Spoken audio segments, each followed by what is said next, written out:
I've never understood the young adult genre. A book that falls into the young adult genre tends to have a reader base comprised of older teenagers and younger adults, right?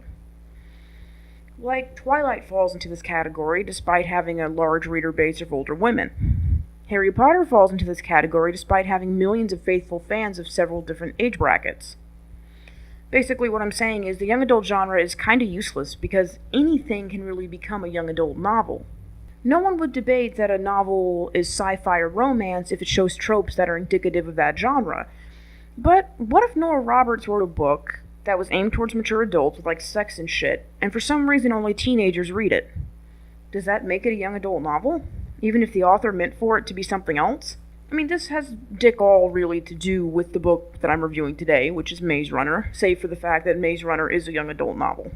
I've just always had mixed feelings towards the genre as a whole and wanted to bitch about it for the first minute of this video.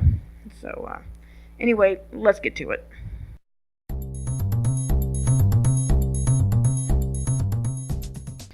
The Maze Runner was written by James Dashner, and it's basically Lord of the Flies if it was kicked in the head a couple of times. I mean, don't get me wrong, it's not awful, but I have some things to bitch about. First of all, as a minor detail, the boys in this book have their own language. Words like shank and clunk, and they use them as replacements for swear words. So there are moments where someone will say something along the lines of, "Whoa, I almost clunked my pants," and yes, it's as corny and cringy as it sounds.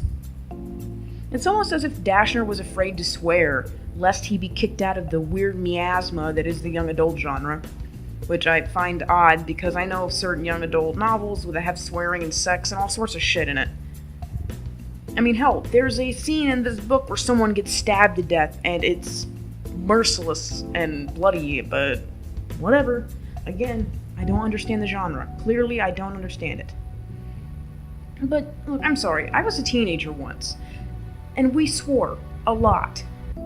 And if we were all trapped in a weird place where we have none of our memories and we're forced to bunk with a bunch of other sweaty hormonal teenage boys, we aren't gonna make up swear word substitutes. We're gonna swear and curse. A lot.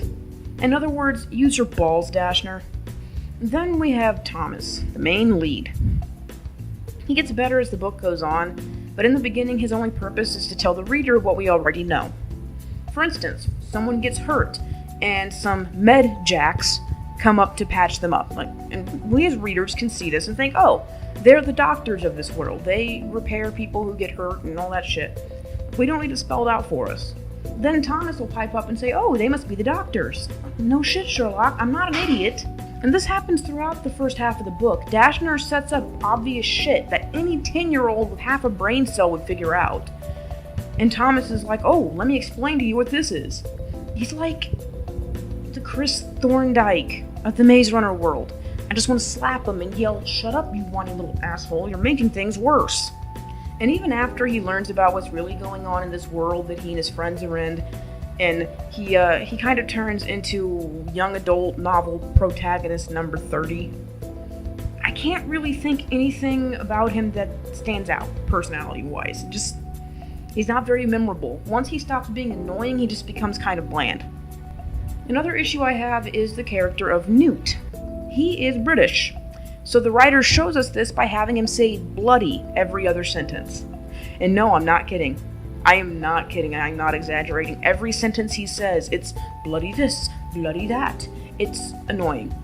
There are other ways of showing where Newt comes from without stereotyping a country full of people. Dashner had to have used the word bloody at least 100 times throughout the course of this book. It's so hand-fisted and awful, it really is. And as a final complaint, there's a character in here that dies towards the end, and it's supposed to be a shocking, like, no, not him, and I guessed he would die the moment I met him. Maybe it's just that I read a lot of books, but his death elicited a shrug from me, and that's about it. As for the story itself, it's a standard dystopic evil scientists perform experiments on people thing. But as the story continued, I found myself getting more and more invested, and I wondered how they would get out of the situation they were in. I found that I really liked the character of Minnow. He was probably the most interesting in my mind. And despite how annoying he could get, I also liked Chuck for what he was too. The ending was done well. It actually sets up a sequel really well, and the final climax of the story had me interested. If there's one thing I can say about Dashner, it's that he is great at building tension, and I actually do look forward to reading the next book, if I ever manage to find a copy of it. Because, of course, the Maze Runner leaves off on kind of a cliffhanger. Despite all my issues with it, if I ever come across the Scorch Trials, I'll probably pick it up. I'm not foaming at the mouth, but the climax of this story and the latter half of the book was enough to save it from some of the other issues that I had with it as a whole. I'm gonna give The Maze Runner a B-.